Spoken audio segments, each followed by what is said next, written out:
You know, Orion always comes up sideways, throwing a leg up over our fence of mountains, and rising on his hands, he looks in on me, busy outdoors by lantern light with something I should have done by daylight, and indeed, after the ground is frozen, I should have done before it froze, and a gust flings a handful of waste leaves at my smoky lantern chimney to make fun of my way of doing things, or else fun of Orion's having caught me.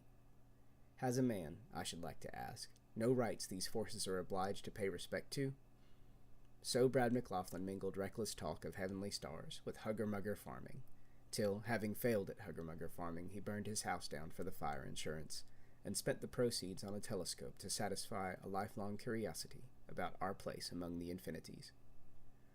"What do you want with one of those blamed things?" I asked him well beforehand. "Don't you get one." "Don't call it blamed. There isn't anything more blameless in the sense of being less a weapon in our human fight," he said. "I'll have one if I sell my farm to buy it." There, where he moved the rocks to plow the ground, and plowed between the rocks he couldn't move, few farms changed hands. So rather than spend years trying to sell his farm and then not selling, he burned his house down for the fire insurance, and bought the telescope with what it came to.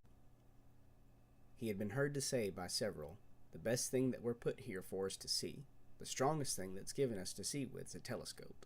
Someone in every town, seems to me, owes it to the town to keep one. In Littleton, it may as well be me." After such loose talk, it was no surprise when he did what he did and burned his house down. Mean laughter went about the town that day to let him know we weren't the least imposed on, and he could wait. We'd see to him tomorrow. But the first thing next morning, we reflected if one by one we counted people out for the least sin, it wouldn't take us long to get so we had no one left to live with. For to be social is to be forgiving. Our thief, the one who does our stealing from us, we don't cut off from coming to church suppers, but what we miss, we go to him and ask for. He promptly gives it back, that is, if still uneaten, unworn out, or undisposed of. It wouldn't do to be too hard on Brad about his telescope. Beyond the age of being given one's gift for Christmas, he had to take the best way he knew how to find himself in one. Well, all we said was, he took a strange thing to be roguish over. Some sympathy was wasted on the house, a good old-timer dating back along, but a house isn't sentient. The house didn't feel anything, and if it did, why not regard it as a sacrifice, and an old-fashioned sacrifice by fire, instead of a new-fashioned one at auction?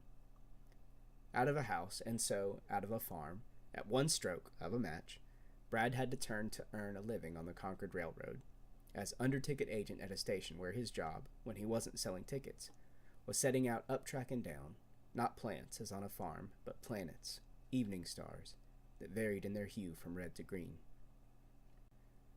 He got a good glass for $600. His new job gave him leisure for stargazing. Often, he bid me come and have a look, up the brass barrel, velvet black inside, at a star quaking in the other end. I recollect a night of broken clouds, and underfoot snow melted down to ice, and melting further in the wind to mud. Bradford and I had out the telescope. We spread our 2 legs as we spread its 3, pointed our thoughts the way we pointed it, and standing at our leisure till the day broke, said some of the best things we ever said.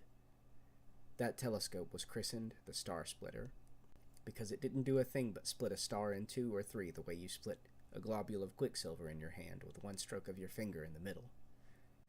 It's a star splitter if there ever was one, and ought to do some good if splitting stars is a thing to be compared with splitting wood. We've looked and looked, but after all, where are we?